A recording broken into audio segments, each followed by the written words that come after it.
붓기는 살이 쪄서 생기는 게 아닙니다. 중요한 건 언제 붓느냐, 그리고 어디가 붓느냐입니다. 아침에 얼굴과 손이 붓는 사람, 저녁이 되면 손이나 발목이 붓는 사람.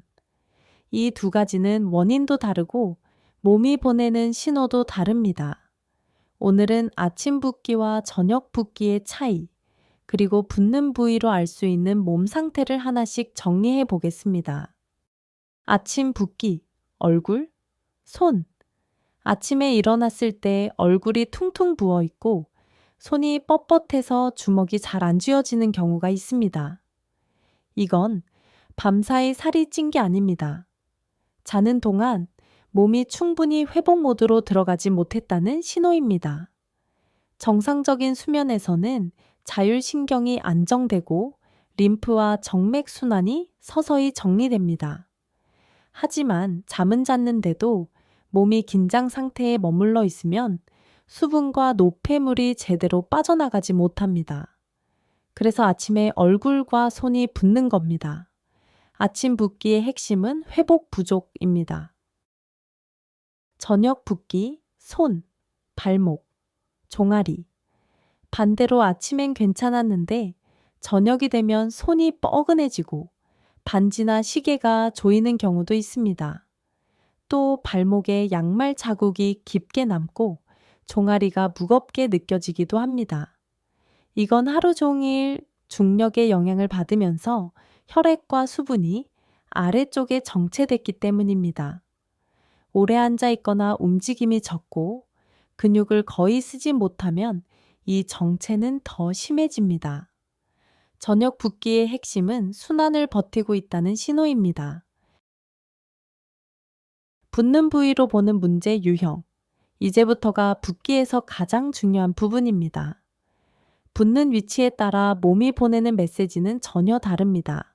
얼굴이 붓는 경우, 아침에 눈 주변이나 얼굴 전체가 붓는다면 가장 먼저 봐야 할 건 수면의 질입니다. 깊은 잠이 부족하거나 밤사이 회복 신호가 약하면 얼굴 쪽에 수분이 남습니다. 특히 저녁 늦게까지 생각이 많았거나 스트레스를 끌고 잠든 날엔 얼굴 붓기가 더 심해집니다. 얼굴 붓기는 몸보다 먼저 뇌가 쉬지 못했다는 신호입니다. 손이 붓는 경우. 손이 붓는 사람들은 아침과 저녁을 가리지 않는 경우도 많습니다. 손은 자율신경 변화에 아주 민감한 부위입니다. 그래서 긴장이 오래 지속되거나 회복 신호가 약해지면 손부터 붓거나 뻣뻣해집니다. 아침에 손이 굳어 있다면 밤사이 회복이 부족한 상태, 저녁에 손이 붓는다면 하루 종일 순환을 버티고 있었다는 신호일 수 있습니다. 발목 종아리가 붓는 경우. 발목과 종아리는 중력의 영향을 가장 많이 받는 부위입니다. 오래 앉아 있거나 하체 근육의 사용이 부족하면 혈액과 수분이 아래쪽에 고이게 됩니다. 이 붓기는 단순 피로가 아니라 정맥 순환 부담과 관련된 경우가 많습니다. 저녁에 신발이 갑자기 답답해진다면 하체 순환이 하루 종일 힘들었다는 신호입니다. 눈 주변만 붓는 경우, 눈 주변만 유독 붓는 경우도 있습니다. 이 경우엔 얕은 수면, 밤중 각성, 또는 코막힘이나 호흡 문제를 함께 보는 게 좋습니다.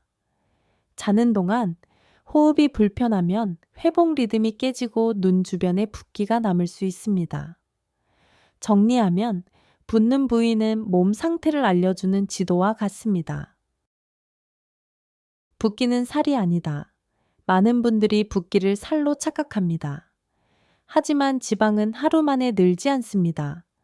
붓기의 대부분은 수분, 염분, 그리고 회복과 순환의 문제입니다.